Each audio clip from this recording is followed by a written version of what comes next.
بیت المقدس کب اور کیسے فتح ہوا، اس کی تاریخ کچھ اس طرح سے ہے۔ 16 یا 17 ہجری امیر المومنین سیدنا عمر فاروق رضی اللہ تعالی عنہ کے زمانہ خلافت میں صحابی رسول حضرت ابو عبیدہ بن الجراح رضی اللہ تعالی عنہ بہت بڑا لشکر لے کر بیت المقدس پر حملہ آور ہوئے، اور تقریباً 4 مہینے تک جنگ جاری رہی۔ ایک دن قلعے کی دیوار کے اوپر ایک راہب کھڑا ہو کر کہنے لگا کہ تم 4 مہینے کی بجائے اگر 4 سال بھی لڑتے رہو تو اس شہر کو فتح نہیں کر سکتے، اس لیے کہ جو اس بیت المقدس کا فاتح ہے اس کی ہم نے خوبیاں اور اوصاف اپنی کتابوں میں پڑھی ہیں، اور ان میں سے کوئی خوبی تمہارے اندر نہیں پائی جاتی۔ تو حضرت ابو عبیدہ نے پوچھا کہ اس کی خوبیاں کیا ہیں؟ تو راہب کہنے لگا کہ وہ نبی کا صحابی ہوگا، اور نام اس کا عمر ہوگا، لقب اس کا فاروق ہوگا، اور وہ دین کے معاملے میں سخت گیر ہوگا، اور اللہ کے کاموں میں کسی ملامت کرنے والے کی ملامت کی پرواہ نہیں کرے گا۔ حضرت ابو عبیدہ مسکرائے اور فرمایا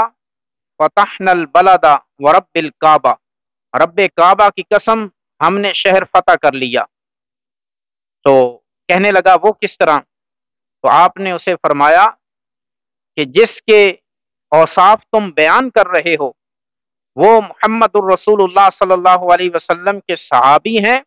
اور ہمارے خلیفہ ہیں۔ تو راہب کہنے لگا پھر ہم جنگ بند کر دیتے ہیں اور تم انہیں بلاؤ، ہم اس کے اندر اب وہ خوبیاں دیکھیں گے،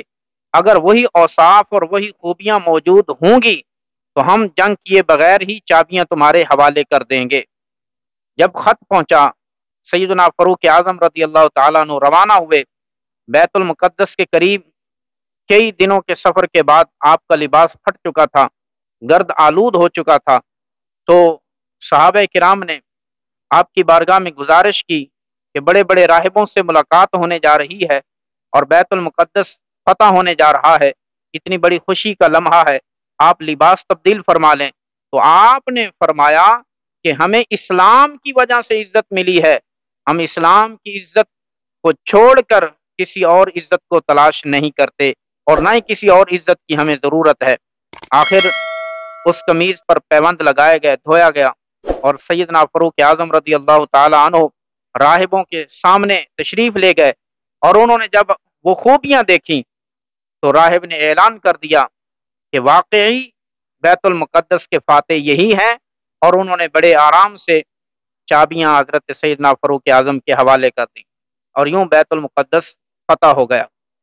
آپ نے کچھ شرائط طے کی، جن میں سے ایک شرط یہ تھی کہ یہودی اس سرزمین پر آباد نہیں ہو سکیں گے، لیکن کچھ 500 سال تقریباً مسلمانوں کے قبضے میں رہا۔ آخر ایک وقت ایسا آیا کہ 1099 عیسوی میں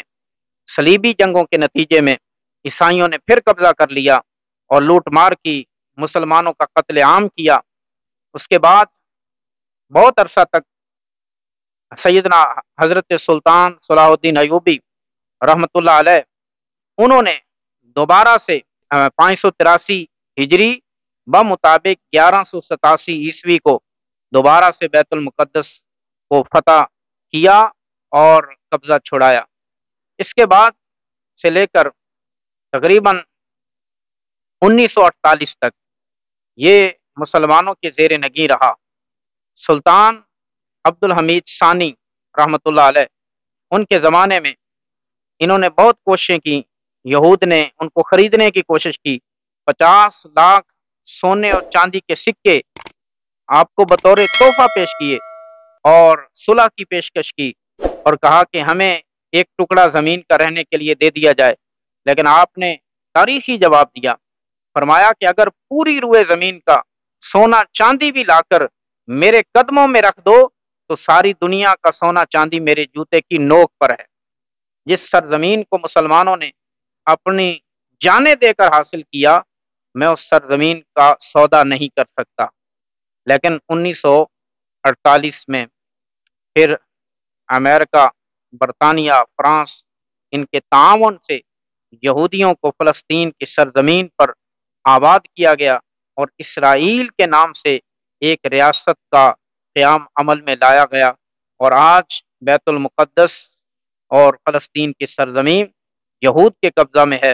مسجد اقصی یہود کے قبضہ میں ہے، اور مسلمانوں پر ظلم و ستم کے پہاڑ توڑے جا رہے ہیں۔ لہذا وقت کا تقاضا یہ ہے کہ سیرت فاروقی پر عمل کیا جائے اور صلاح الدین ایوبی کے کردار کو اپناتے ہوئے دوبارہ سے بیت المقدس کا قبضہ حاصل کیا جائے۔ اللہ اس میں ہمیں کامیابی عطا فرمائے۔